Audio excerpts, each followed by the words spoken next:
There are three elements of success that we have injected into Steal the Naughty List.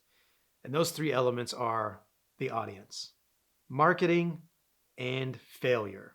We're going to talk about failure last. The audience. It is our goal to make a fun, funny, entertaining, stop motion animated Christmas family film. We have spent a lot of years. I've spent 20 years serving in churches, which means 20 years of Christmases. And Christmas at church is a big deal. And so I've spent this time kind of understanding what the audience wants out of Christmas. You know, Christmas keeps coming earlier and earlier every year. I was at the gym last Christmas before Halloween, and they had a Christmas tree up. And every year it just keeps creeping closer and closer. We're going to start having Christmas in July. In fact, I've seen some Christmas decorations already up, and it's August. So what does that mean for us in our film? Well, with Steal the Naughty List, we're trying to make something that highlights our values.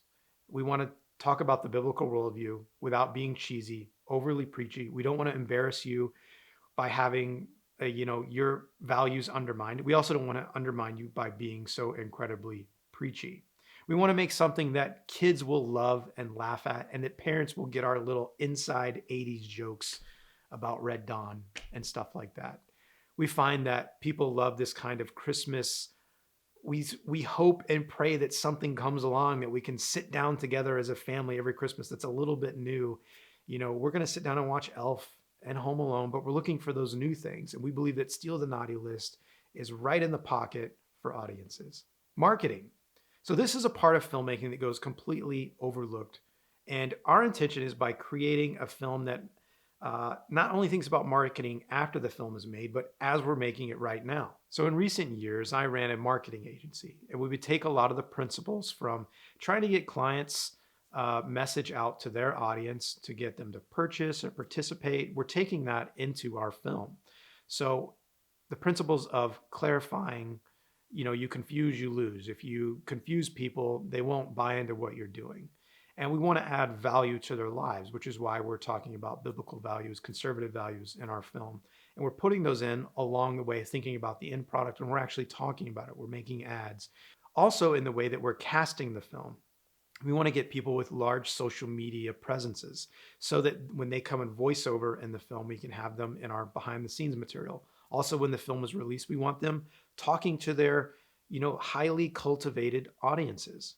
In the past, with the Challenger disaster, we found we've got a lot of traction with people with large social media accounts. So maybe some famous faces, but low social media accounts wasn't the greatest return on our money. But people that had large social media accounts, but maybe weren't as famous as we had hoped, actually made a huge impact on our film and our sales. And we're taking that direct knowledge of success and injecting that right into this movie, so that whenever we start incorporating voices into this movie and in the way we talk about it as we go along, we believe will help immensely.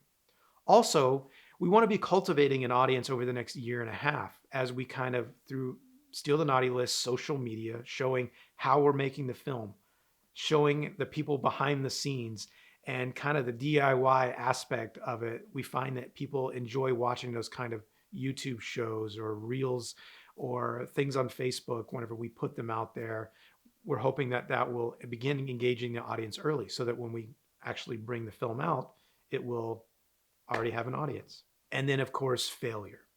Now, how is failure a part of the way the film was going to be successful? Well, we believe there have been some big failures in our past that we have learned from. And, those are some of the most hard-won lessons. And the biggest one is distribution. We ran out of time and steam and energy and money with the Challenger disaster, and we wound up getting a distribution company to work with us. It was a bad experience. We don't think the film went as far as it could have went. We don't think they marketed it as the way we would have marketed it. And so the big lesson we've taken away from that is you have to build in budget, you have to build in time, you have to build in energy for marketing the film afterwards and distributing it. You can't just be done with the film and be done with it. That's a way to see your film crash and burn. Or you get so tired you hand it off to someone else and hope that they do a really good job with it.